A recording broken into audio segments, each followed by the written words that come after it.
नमस्कार। मैं गणित का विद्यार्थी हूँ और गणित में कोई व्यक्तिगत राय नहीं होती, हर चीज़ को प्रमाणित किया जाता है। आज एक अत्यंत महत्वपूर्ण विषय पे बात करने जा रहा हूँ, भगवा रंग, जो कि बाकी रंगों की तरह नहीं है, उनसे भिन्न है, या ऐसा कह सकते हैं कि भगवा जो है वो ऊर्जा का रंग है और इस प्रस्तुति में इसको प्रमाणित भी करेंगे। इस प्रस्तुति के लिए जो प्रेरक है वो है एक हिंदी चलचित्र का गाना, जिसमें नायिका भगवा रंग के अधोवस्त्र पहन के नृत्य कर रही है और गाने में बेशर्म रंग शब्दों का प्रयोग किया गया है, जबकि ये माना जाता है कि भगवा रंग प्रोत्साहन, दृढ़ निश्चय, उमंग, सफलता, चमक और खुशी का प्रतीक है। आप देख सकते हैं कि इन सभी गुणों का संबंध ऊर्जा संचार के साथ है। ऊर्जा इनमें या तो निवेश के तौर पे आ रही है या फिर परिणाम के तौर पे मिल रही है। प्रकृति में भी हम भगवा रंग को देख सकते हैं, सूर्योदय, सूर्यास्त में या फिर अग्नि की ज्वालाओं में, और दोनों ही ये ऊर्जा के स्रोत हैं। तो क्या इससे ये संकेत नहीं मिलता कि भगवा रंग ऊर्जा का रंग है? कुछ वर्ष पहले उत्तर प्रदेश के मुख्यमंत्री श्री आदित्यनाथ जी, इनको जोगी जी कहते हैं, उन्होंने कहा था कि भगवा रंग ऊर्जा का रंग होता है। ये उन्होंने तब कहा था जब कुछ राजनीतिक दलालों ने आपत्ति की थी कि राजकीय भवन की दीवारों पे भगवे रंग से पुताई क्यों की गई है। परंतु हमारे देश के कुछ प्रायोजित अति बुद्धिमान लोग योगी जी की बात को क्यों मानेंगे? क्योंकि वो तो हमेशा अपनी सारी शक्ति इस बात पे लगा देते हैं कि जो आध्यात्मिक ज्ञान है, असीमित है, उसको कैसे पाश्चात्य विज्ञान के नीचे ढका जा सके या छुपाया जा सके। स्पष्टतः ये लोग ऐसी किसी आध्यात्मिक बात को नहीं मानने वाले जब तक कि उनको कोई भौतिक प्रयोग ना दिखाया जाए जो कि इस दावे को सही साबित करता हो। तो हम अपनी सोच को वैज्ञानिक बनाते हुए ऐसे किसी प्रयोग का निर्माण करते हैं जो कि ऊर्जा का रंग बता सके।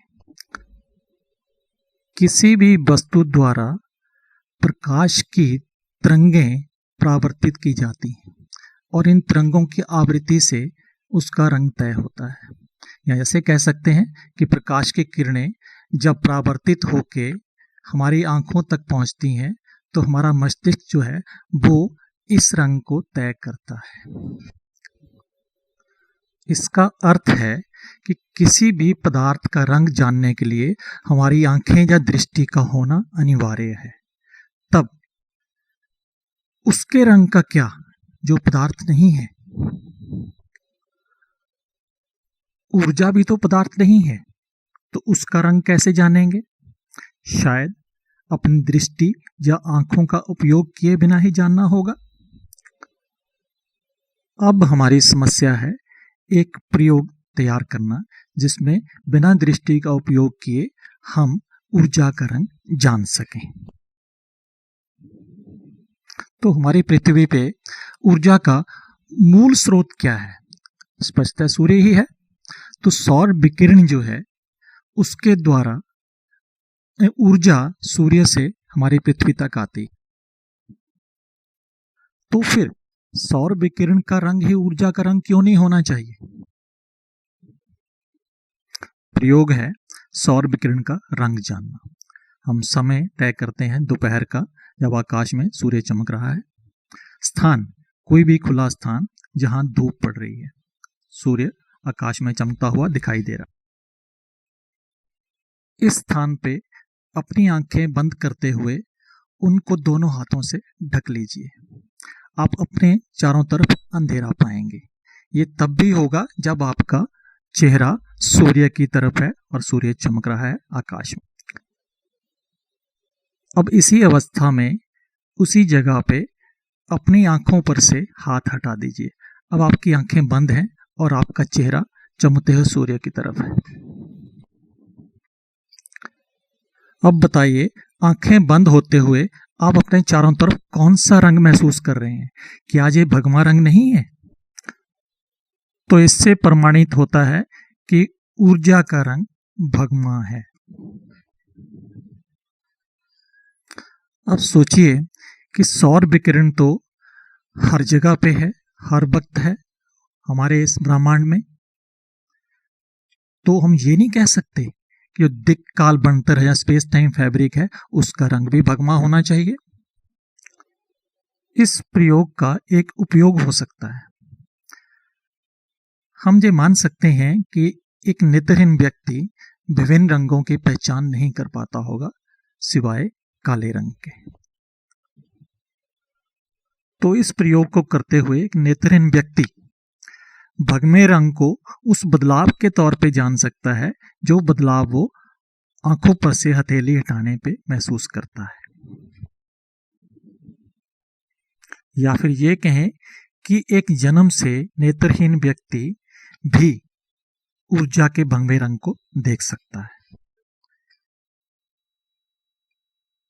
इसी नतीजे को हम और व्यापक रूप में भी देख सकते हैं।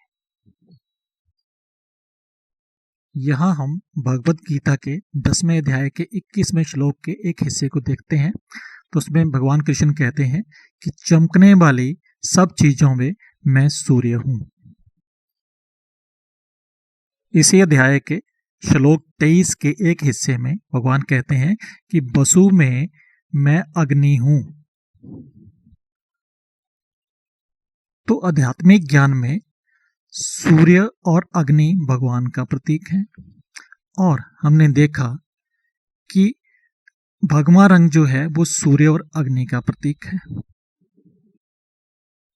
तो क्या इससे ये अर्थ नहीं निकलता कि भगवा रंग भगवान का प्रतीक है?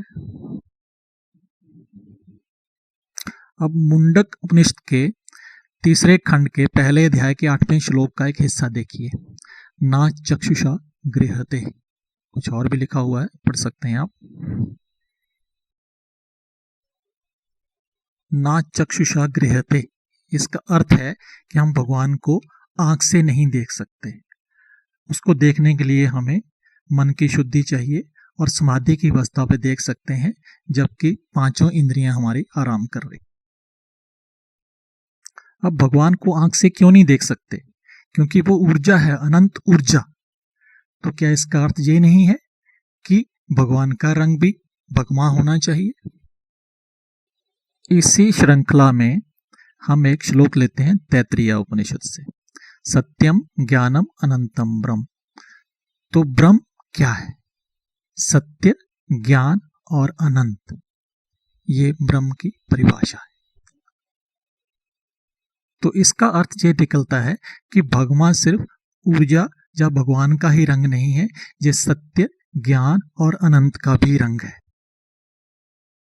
वैदिक साहित्य में इस बात का जिक्र मिलता है कि समाधि की चरम अवस्था आने पे या कुंडलिनी जागृत होने पे व्यक्ति अपने चारों तरफ भगवे रंग का प्रसार महसूस करता है।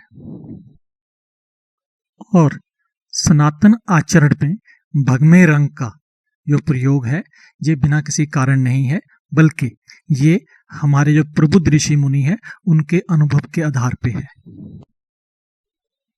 और समय इस बात का साक्षी है कि सनातन धर्म में जिन भी बातों का उल्लेख किया गया है वो वैज्ञानिक तौर पे सही पाई गई हैं या सही पाई जाती हैं।